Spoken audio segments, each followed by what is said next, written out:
He's based in Washington. He covered the Bosnian War for the BBC and The Guardian and returned to the Balkans to report on the Kosovo conflict in 1999. He has also served as The Guardian's Middle East correspondent and its Washington bureau chief. Borger was part of the Guardian team that won the 2014 Pulitzer Prize for Public Service Journalism for its coverage of the Snowden files on mass surveillance. His book, The Butcher's Trial: How the Search for Balkan War Criminals Became the Most Successful Manhunt, was published by Other Press in 2017. I Seek a Kind Person is a gripping family memoir of grief, courage, and hope that tells the hidden stories of children who escaped the Holocaust, bringing connections across continents and generations. In 1938, Jewish families are scrambling to flee Vienna. Desperate, they take out advertisements offering their children into the safekeeping of readers of a British newspaper, the Manchester Guardian. The right words in the right order could mean the difference between life and death. 83 years later, Guardian journalist Julian Borger comes across the ad that saved his father, Robert, from the Nazis. Robert has kept this a secret, like almost everything else about his traumatic Viennese childhood, until he took his own life. Drawn to the shadows of his family's past and starting with nothing but a page of newspaper ads, which you see displayed here, Borger traces the remarkable stories of his father and other advertised children and their families, each thrown into the maelstrom of a world at war. Please join me in welcoming Michelle Ephraim and Julian Borger.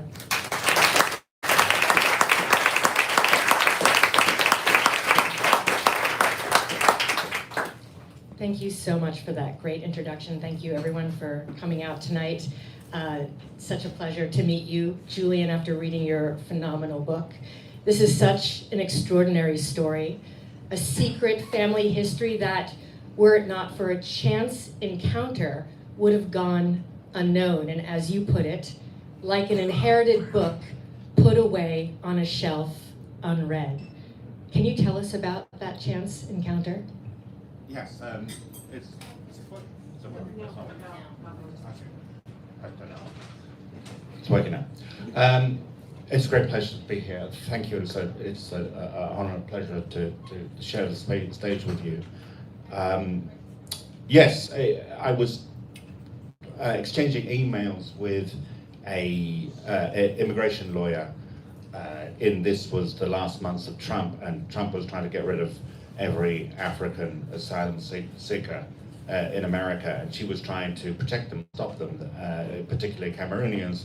We were exchanging emails about what was happening, and then out of the blue she said something to the effect of, "We keep on handing over down trauma from generation to generation," and talked about her father who'd come from Vienna. And in 1938, I said, "Snap, you know, mine too." And then she said, and it had something to do with the Manchester Guardian, which is the forerunner of the Guardian, where I work.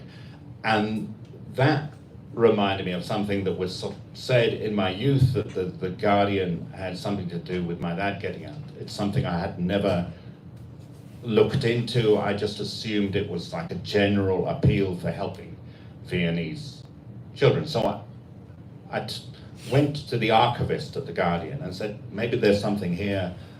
The Guardian was coming up to its 200th anniversary. I thought maybe this might make a piece. I imagine this to be almost an impossible task. I imagine, you know, turning old newsprint and looking down through all the names and ads. But of course, I didn't really understand, you know, AI, machine reading, old typeface.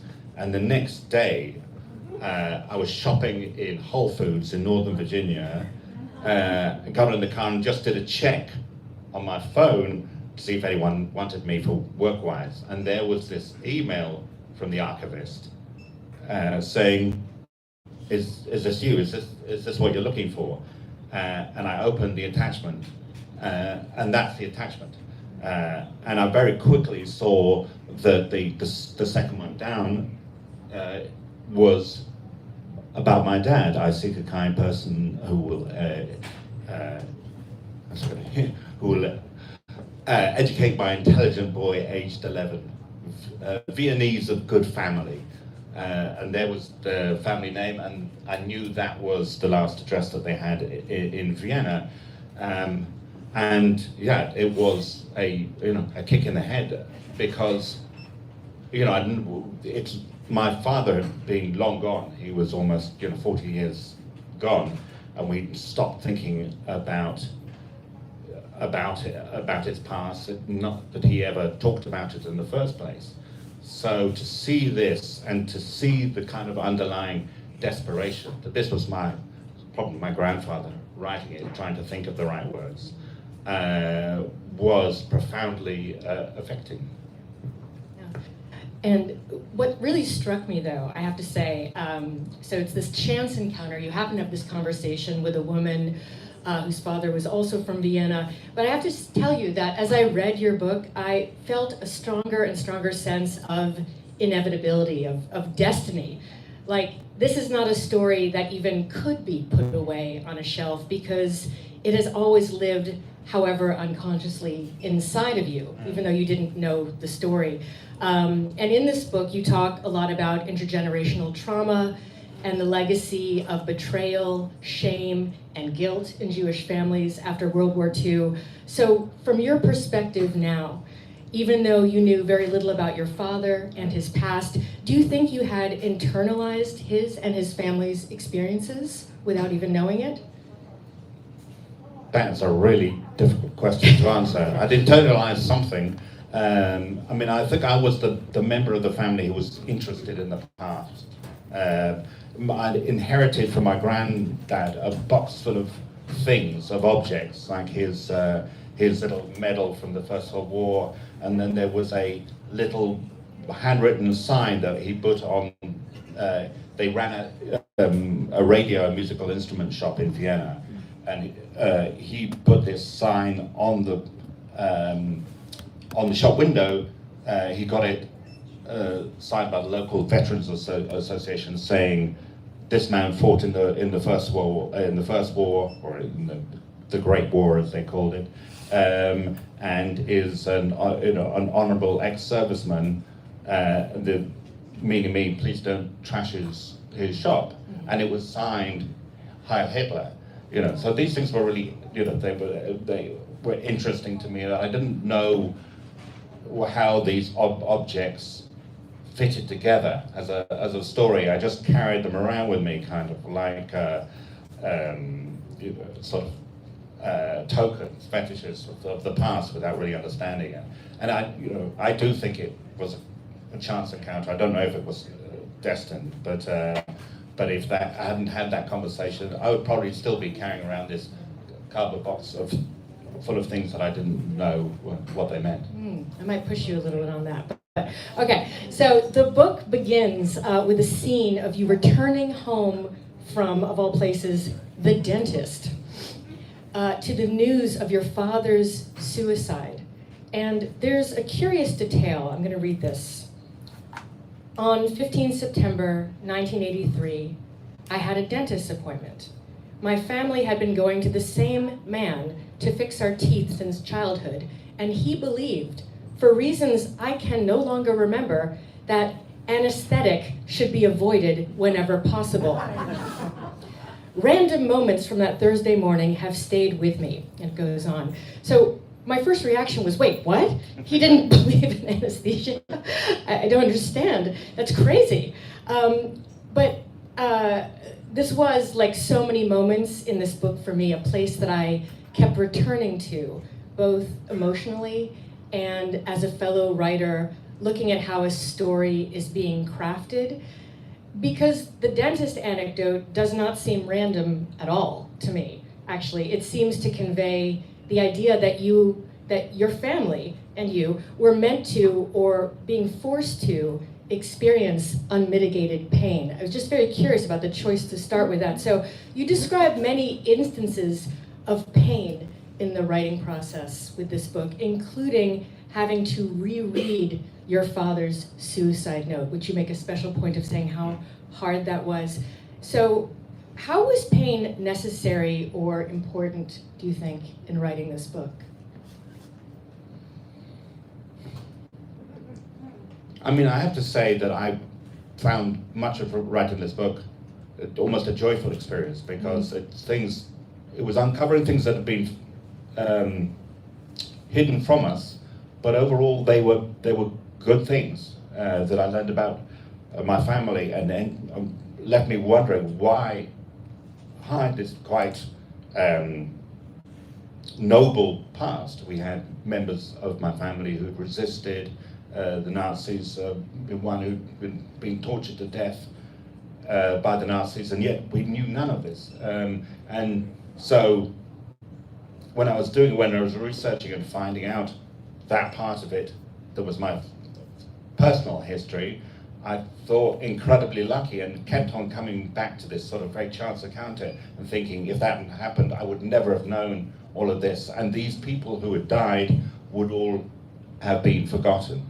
I mean, the person who I think it was very painful for was my mum, especially as we got the book on Audible, and so she set it up so that she could listen to it on Audible, but she didn't know how to go back to it so that it resumed where she left off. It kept on going back to the beginning, and the beginning, it begins with the worst day in her life. My father taking his life, and she just was sort of doomed until we intervened to listening to that again and again. So, I mean, it was her that it was hardest for. For me, it was a largely, positive experience, not only to uncover our own story, but also these really, extraordinary stories of the other kids who were in the adverts. Were you worried about your mother's reaction to the story? And had she read any of this before it was completed? Yes, I kept checking with her. Okay.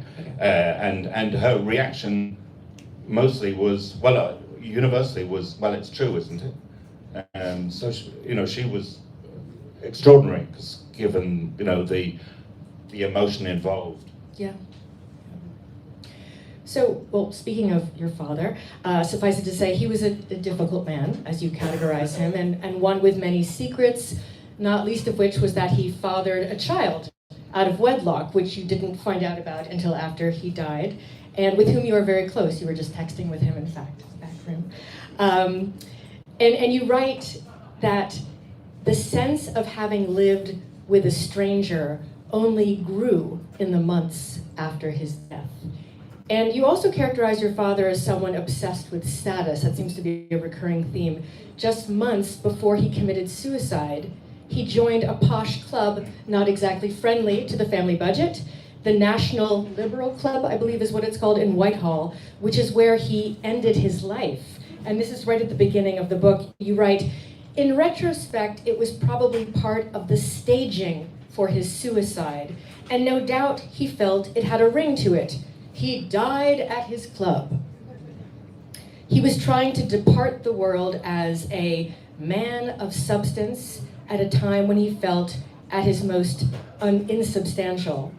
And then another incident that really struck me, in the process of researching this book, you find out that as a young man, he'd expressed bitterness about ending up with Nans and Reg Bingsley in Wales. This was the couple that took him in, who answered the advertisement.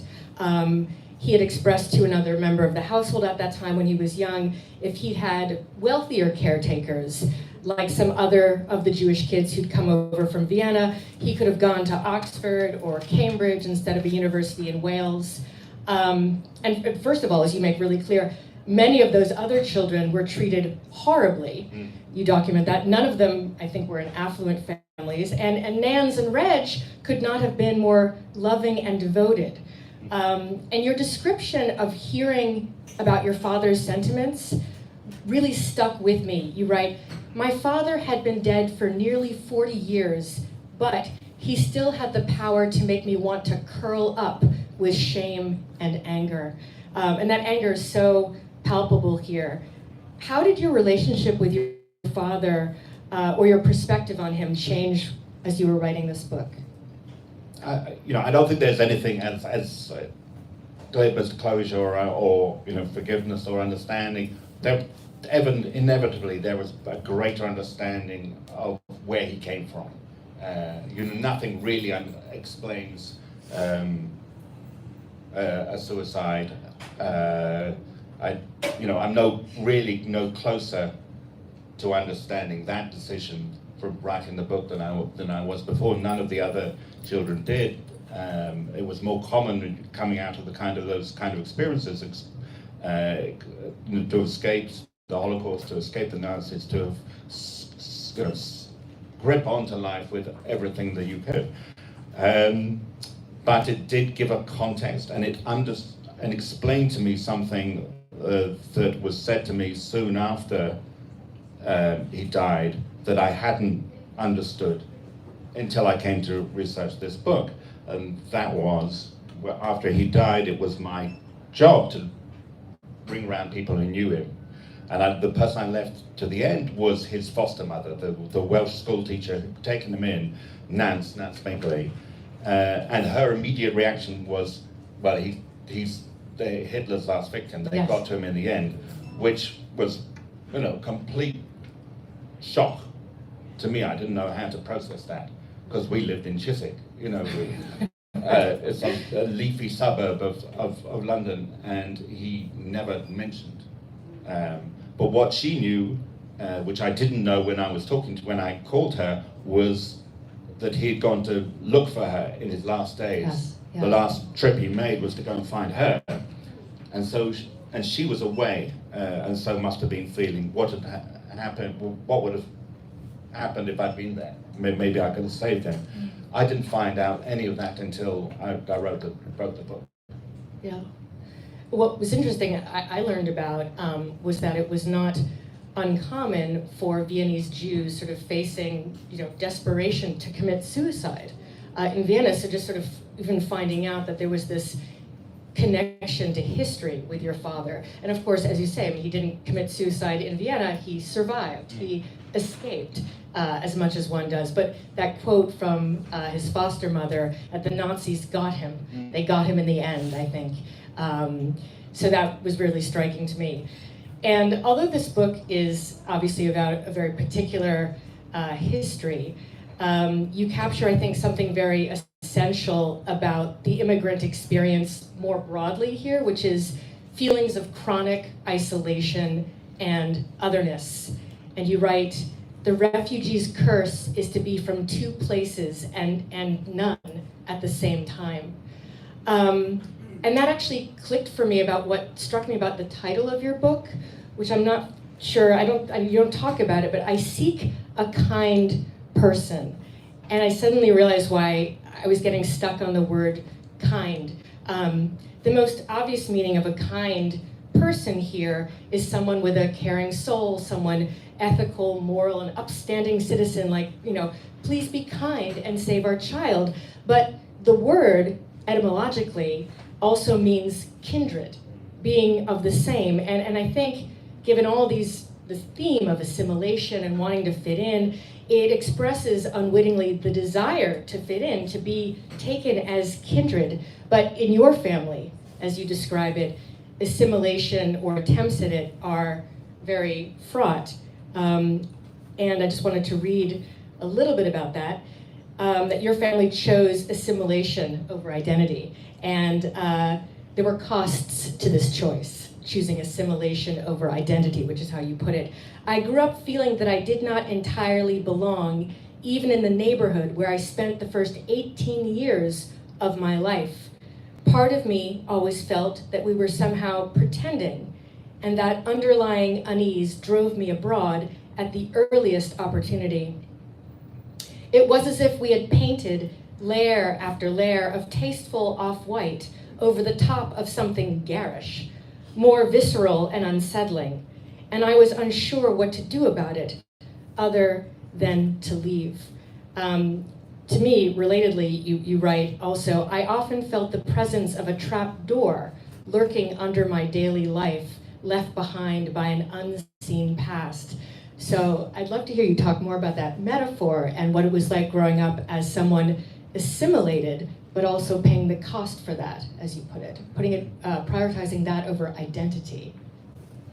Well, I think my dad, like generations before him who tried to fit in Vienna and so as not to be noticeable. You have to go back several generations in my family until you get to a Jewish name. They gave them, my grandfather was called Leo, and Leopold was one of the monsters of anti-Semitic to Vienna. So it's kind of weird, but it was been weird for a long time. They wanted to be Vienna bourgeoisie. That didn't work in the end. But when he started again in the UK, he wanted to be British bourgeoisie and be seen as English, and that I think was the main reason why he did not want to talk about his past. He didn't want to talk about Vienna. He avoided it at all costs. He wanted to be, and he gave us these names, rather kind of posh names, with this idea that it was like a down payment on what we would achieve later in life. We would become part of a bourgeoisie who could presumably, never be singled out and separated out, as he was as a child. Yes, yeah.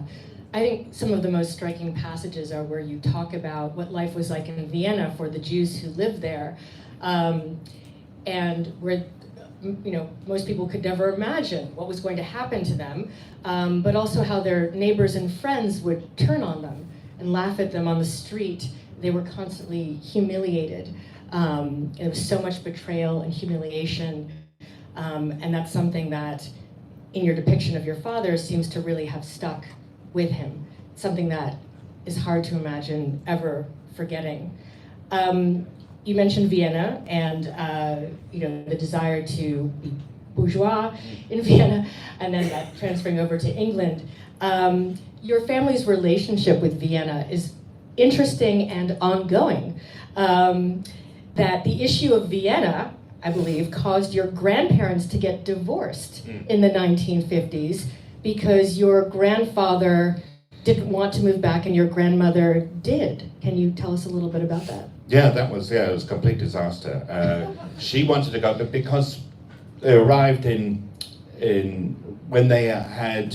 they left Vienna, they had finally arrived at some kind of status. They owned their own shop.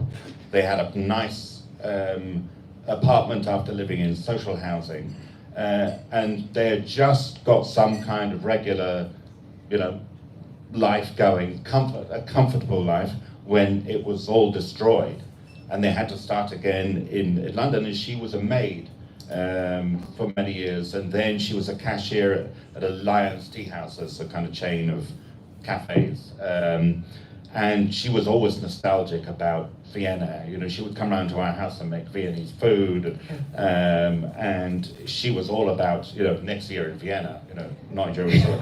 And so she wanted to go back, and as far as my grandfather was concerned, there was no way he would go back to a place where he'd been, made to clean the sidewalk and be kicked and cheered and spat on by his neighbours.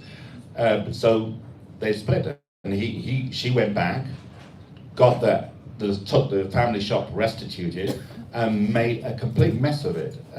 She didn't know how to run a business, and then she met a man who thought he had a system for beating the odds at the casino in Baden. How did that go? Not well. It turned out he didn't have a system, but she mortgaged the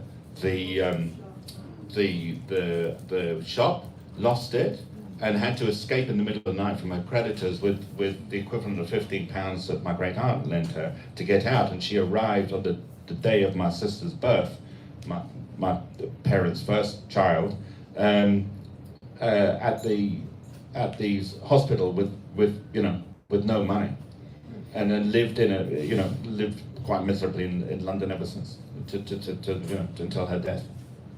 So Vienna's been all kinds of Yes. problems, and you make clear that it's a really wonderful history lesson, many history lessons in this book, including Vienna after World War II. It was a toxic brew of denial, callous deception, unapologetic anti-Semitism, and you question, rightly, your father's choice to go there on his honeymoon. Yeah. The very place where he'd been assaulted by Nazis, the place that had rejected him, and I believe that you have become a Viennese citizen. Or Austrian citizen. Austrian citizen, yes. That's what I meant. It sometimes feels like it's a Vienna, Yes. it's Vienna, but it's Right. also the whole of Austria. Yes, that became possible a couple of years ago when, long time after Germany, Austria recognized that it was culpable and that it owed something to the families which it had so abruptly, brutally expelled. And so, yes, we've got our Austrian citizenship. There are people descended with the same lineage who think that is outrageous, that we should become Austrians. I don't see it like that. There's no iron law that countries are always the same. Right. Countries evolve. Germany is not the same place as it was, and Austria, although it does have a very serious problem with far right, it is not the same country. And we've just gone through Brexit, and I really objected to have my European identity taken away from me. Mm-hmm. But there's also something hopeful in that as well, it sounds like, Yeah. becoming a citizen. You say countries can change, people can change. And this is a hopeful book, in so many ways. We've only known each other for about an hour, Julian, and I wasn't sure that I would feel comfortable asking the following question, and I'm still not sure, but here I go. You've made a career reporting, correct, interrupt me when it's time because I don't have a watch. No, okay, we're good, okay. we're good. Yeah. Okay, so you've made a career reporting on tragedies in foreign lands, which in reading your book made me think about Anderson Cooper. In his podcast on grief, he talks about how his brother's suicide drove him, in a sense, to run away from his past and really informed his career choices, specifically on focusing on other people's tragedies as an investigative journalist. And looking at your own career in retrospect, knowing what you know now, does this speak to you in any way?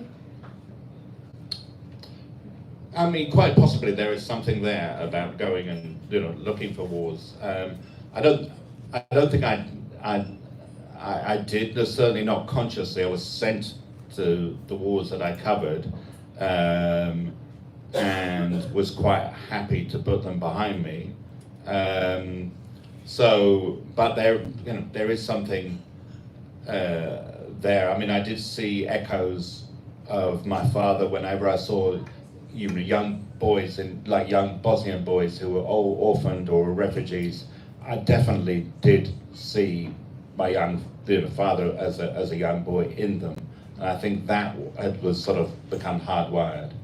The reason why I was looking is I did want to say something before we go to Q&A about some of the other children in the book, because I think their stories are extraordinary, and in a way that was the main sort of driver for me to write the book. But the stories I came across by looking what was behind these adverts was so amazing and extraordinary, that actually that was the motive for writing the book, and going back in my own family's past was like the price I had to pay in order to tell these stories. I couldn't tell these stories without going into my own family's past.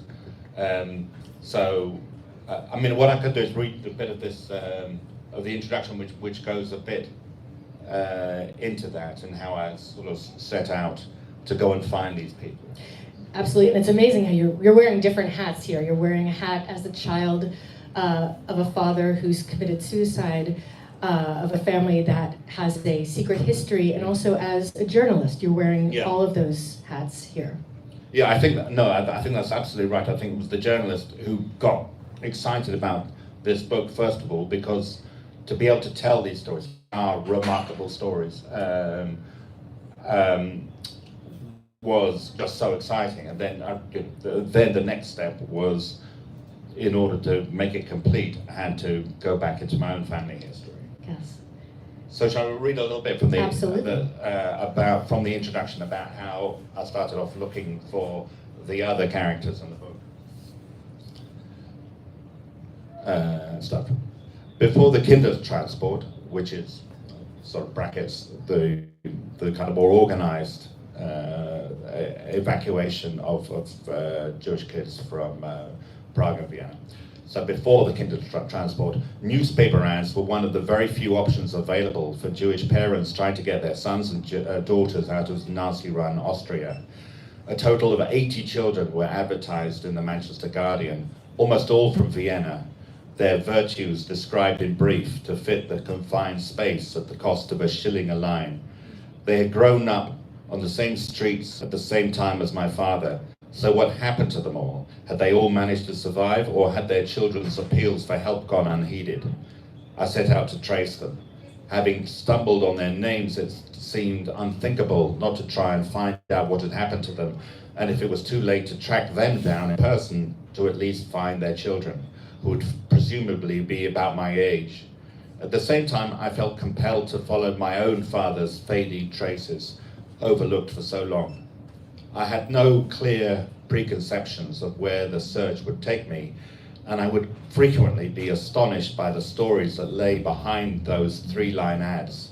The trail led from the hushed Vienna archives to the Shanghai ghetto, to a suspected Bolshevik spy deported from 1920s France, only to vanish mysteriously, a secret Austrian cell within the French resistance, and a lapse in judgment that led to its obliteration at the hands of the Gestapo. A US military intelligence unit chasing the remnants of the SS through the German forests and finding a hoard of Nazi cash. A phenomenal Jewish soccer team which beat the world's best before being burnt off the pages of sporting history and the Holocaust. An astounding tale of a love and survival that led through Theresienstadt, Auschwitz-Birkenau, and the chaos of the war's final days. It finally led me to a video call to New York in which I got to put questions to a living witness, questions I should have put to my dad. The exploratory journey into my own family's past was like spooling a video ever faster backwards across the generations. Color turned to black and white, cities gave way to villages, modern roads petered out into rough tracks, leading to younger incarnations of men and women who I had only known in their last years, and other ancestors I'd never met, speaking different languages and leading unrecognizable lives, all blithely unaware of the horrors hurtling towards them. Hilary Mantel once said that history is what's left in the sieve when the centuries have run through it. And that's exactly how it felt researching this book. I spent months sifting through remnants and guessing how they might fit together, what they might tell me about my family, the ways that they had shaped me and my generation, the children of survivors, and the way we see the world. They were long dead, but not yet departed. Just now and then, they flickered back to life, stepping out of history in their prime, some as heroes, some as victims, all transformed in ways I could not have anticipated. Thank you so much. We got time. Okay, excellent. So I have a question about memoir writing. I think that in order to write a good memoir, you have to be tenacious, trying to get to the bottom of things, to make sense of your family, to make sense of your life, and as both a journalist and as a child, trying to solve the mystery of your father's suicide. You have this tenacity in spades, obviously. And one thing I was so just delighted by, interested in, was that you discover that so many of your father's peers, as in other children who were in those advertisements, they end up writing memoirs. Now, they're mostly for their families. They're not, some of them I'm not sure are published, but a lot of them wrote memoirs or some kind of life writing. And at many points, I got the feeling that they were kind of a proxy for your father's non-existent memoirs, which feel like a real glaring absence. And you treat them that way. You know, perhaps this was my father's feeling, how George described this. And would you consider this a proxy memoir of your father's as well?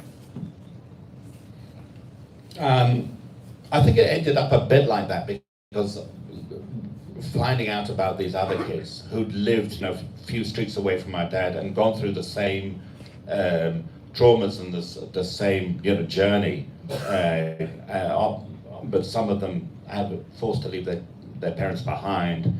It filled in a lot of the huge amount of blank space there was around this sort of silhouette of my dad, and I was able, as particular one, George Bandler, who lived really close to my dad, and who, like my dad, became a psychologist. And we found out by talking to his son, who's a historian, that they were at the same seminar in the same conference, leaving us to wonder, whether they sort of sidled up to each other at the buffet and realized their common heritage. So yes, I mean, the blank space, which was my father's childhood, this is, in looking to these other stories, definitely shone light on it. Yeah, it's amazing. Well, I think we'll turn it over to the crowd for questions for Julian. Raise your hand.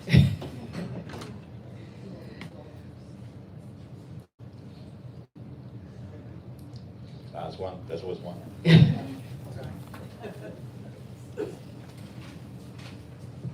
Which of the children that you looked at from the advertisements was the most compelling for you? Which of their stories? Oh, that's my favorite question, because I get to tell something, some of the other children's stories. George Mandler, who was a psychologist like my dad, joined up with the US Army and was sent back into Europe as an intelligence officer. And they end up at the end of the war in a jeep, 3 Jewish guys from Austria and Germany, and they had the free run. It was kind of the real Inglourious Bastards, although they didn't kill anyone. But their job was to track down the remnants of the SS. Who the fear was that the SS would be a stay-behind force. The Wehrwolves, they were called themselves, and they came across a kind of a hideout in the forest that was used by some of these SS guys. They'd fled, but they'd left behind this hoard of Nazi cash, Reichsmarks, which was worth in today's money hundreds of thousands of pounds of dollars. And between the 3 of them kind of looked at each other and decided this could serve as a bit of auto restitution. They took it into their own hands, and it was their starting money when they got back to the States. And I think George Mandley put a Modigliani on it, and a violin from Verona, and it admitted it in his memoirs. The other one was a girl called Gertrude Langer, who ended up in the Shanghai ghetto, which is a whole episode I did not know anything about. How they had fled to Shanghai because it was basically a Jewish city. It was built by Iraqi Jews. 2 families, the Sassoons and the Kaduris, had built Shanghai and had become a kind of haven for Jews, first fleeing the pogroms and then Nazi Germany. And they had, it was a haven and an idyll for a year and a half.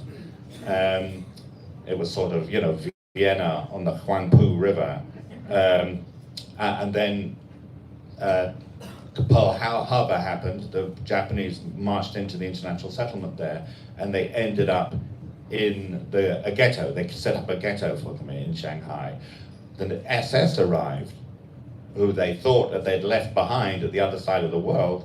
The SS turn up and start closing down the various of the cultural institutions, and advised the Japanese the best way to deal with your problem is to put all the Jews in a boat, sail it out to sea, and then torpedo it. But that's something in which the Japanese authorities drew a line, and as a kind of compromise, just made the situation in the ghetto, tighter, worse, more meager. But the girl from this book, Gertrude Langer, survived with her husband, and in a long interview for a documentary about Shanghai, told her story, which was just a gift to reading this. And the third was a boy called Fred Schwartz, who didn't make it as far as Britain. Got caught in the Netherlands, was booked into a transit camp, survived Theresienstadt, Terezin, and then Auschwitz-Birkenau, and ended up with his, survived it because he was sent on a work detail, and ended up with his brother in this narrow shaft of land between the advancing Red Army and the US forces, everyone trying to dash west. And he, in a book, a memoir that was published in Dutch, describes this just beautifully and in such detail that it is one of the most extraordinary stories of survival that I've ever come across. I was really lucky, and that's the underlying piece of luck with this book, is that the half dozen of the people who left memoirs behind had left stories of such a different nature. They were so very, very different. And the nicest thing at the end was kind of really at the end when I was just finishing off the research, to come across the last, there was someone still alive. I had kind of despaired of finding someone still alive, but she very much was. She was called Liz Ruderman, born Elizabeth Weiss, and I got to talk to her, and it was just joyful to be able to talk to someone who had walked the same streets as my dad and was still alive. And her son is with us here, Tom Ruderman, in the front row. And sorry.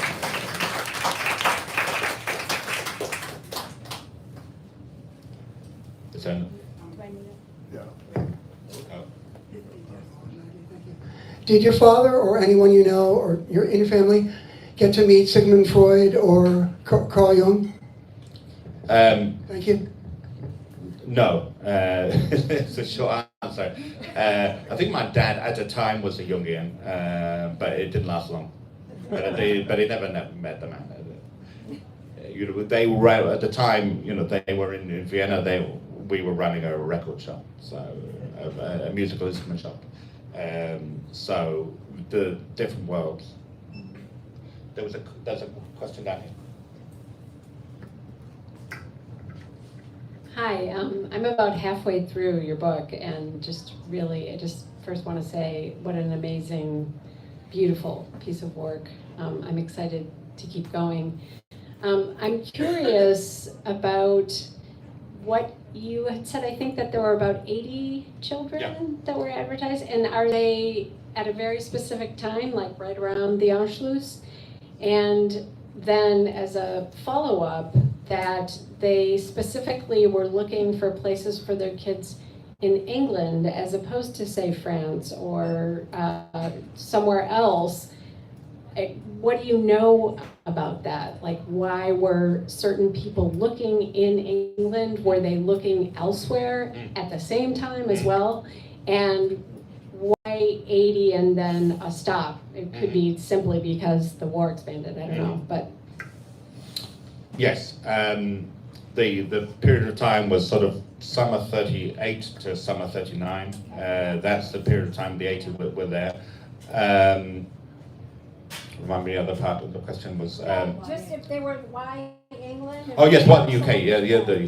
Britain again, second choice to the US. As immediately after the Anschluss, long lines formed outside all the embassies. But if you went to the US embassy, they'd say, okay, we quota for Austrians, and your number should come out somewhere in the middle of 1941.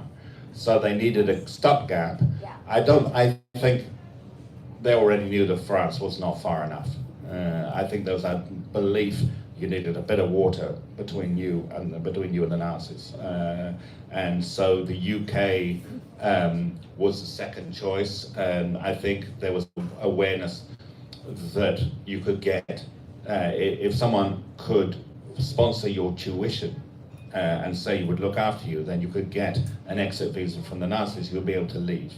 And you would have to, and this is why it separated children from their parents, because a child could leave, and not an adult without paying the very punitive taxes and giving up all their assets.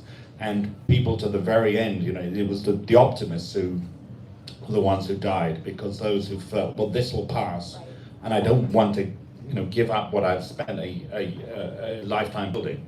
Those are the people who left it too late. Unlike my grandfather was clearly a pessimist and realized that these people were there to stay. Yes. Yeah. It was the optimists and the rich who were more likely to die because they had more to lose and had a greater hope of hanging on to it. And it stopped. You asked, well, why it stopped? Well, one of the reasons the Kindertransport came in, and then, but they carried on with more and more urgency. If you read the adverts in 1939, there are, please try and help me get my boys out of concentration camp. If I get a sponsorship, I can get them out. And they become more and more desperate as the situation in Vienna became more desperate. And then, of course, with the 1st of September 1939, the door closes.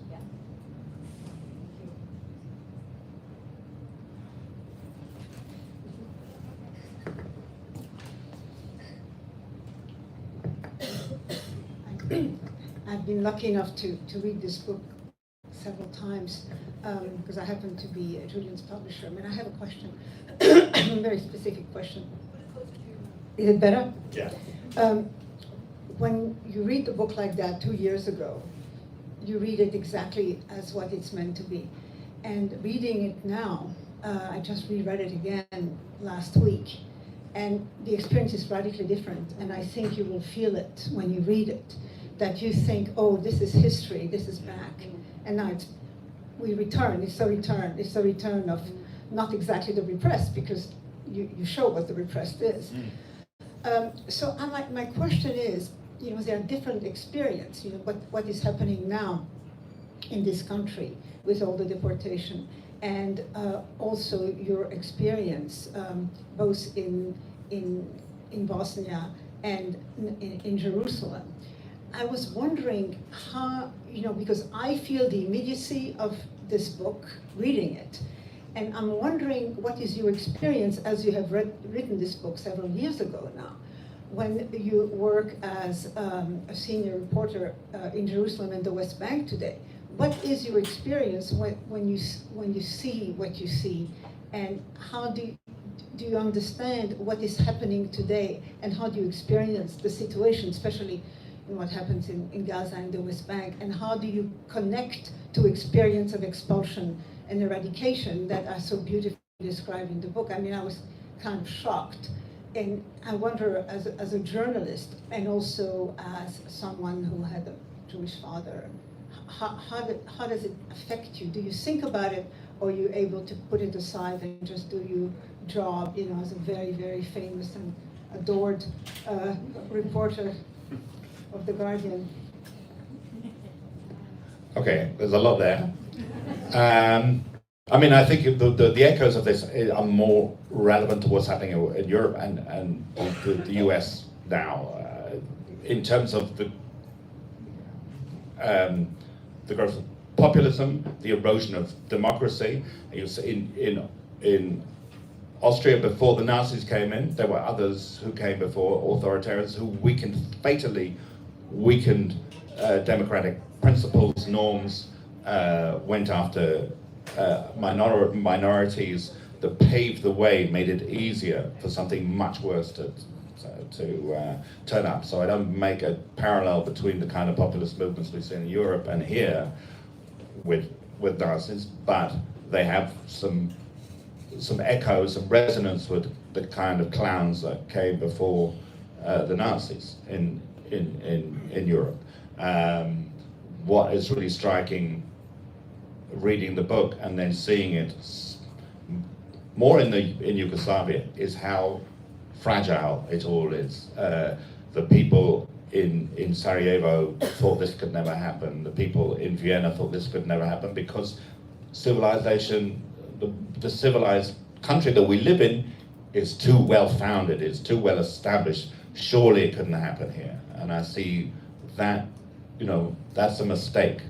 That the lessons of the history of Europe in the late 30s, of Yugoslavia and Rwanda, are that the cohabitation and civilization are built on shallow soil, and they are more fragile than you know they feel. And the third thing, I think, is, you know, this title of the book, I Seek a Kind Person. You know, in those conditions, acts of kindness, like Nance Bingley, my father's foster mother, acts of kindness became acts of resistance. If the prevailing norm is one of cruelty and pettiness, and that the consequences of what Nance Bingley did echo through generations. There are 30 people alive, I counted roughly, who owe their lives just to one school teacher in Wales. And so just as sort of the trauma of conflict echoes through the generations, so does acts of kindness. So you've noticed I haven't gone anywhere near Israel Palestine, which is so different and a different, you know, it is not about, well, you know, yes, it's a populist government in Israel that is, you know, destroying Israeli politics, which is making it impossible in turn to make progress and you know, in the Middle East, and the extremism built up in Israeli society reinforces itself with the extremism that builds up in that has inevitably built up in Palestinian society, and has taken us, you know, it is so far away from the hopes of when I lived there in the late 90s. There was this feeling that there was a solution that has gone now, but you know, I see more of the echoes of this book in what's happening in Europe and the US now.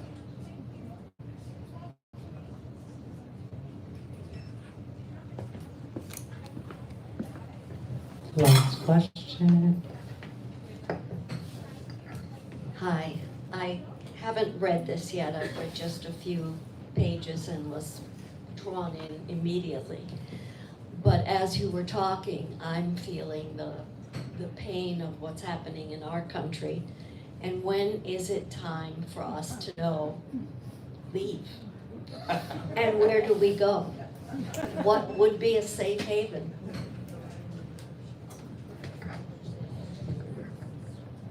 Well, I do feel here, you know, there's everything still to play for. You know, that we are in the, you know, if there are echoes of populism in Europe and in the US, it is a parallel to the early 30s, you know, in Europe, in Germany, where it was being decided, you know, in the case of, you know, in Germany and Austria, often in the streets. You know, that there's a struggle, and there's still much to play for. This is not, you know, this is not a lost society, but I think the lessons are that if you don't, from this experience, you know, you have to fight for it. That the natural, you cannot rely on, you know, the past. You can't rely on, well, it's always been civilized up to now. But sometimes you have to, you know, you have to fight to for principles of you once took for granted. But on, you know, having said that, I got myself Austrian, and in an odd kind of reversal of history. You know, most of the people I know in Tel Aviv are researching what European passports they can benefit for, with a view to leaving. A reversed exodus. Thank you for holding space. It feels almost inappropriate to applaud, but I ask you to join me in applauding the work that Julian is putting into this.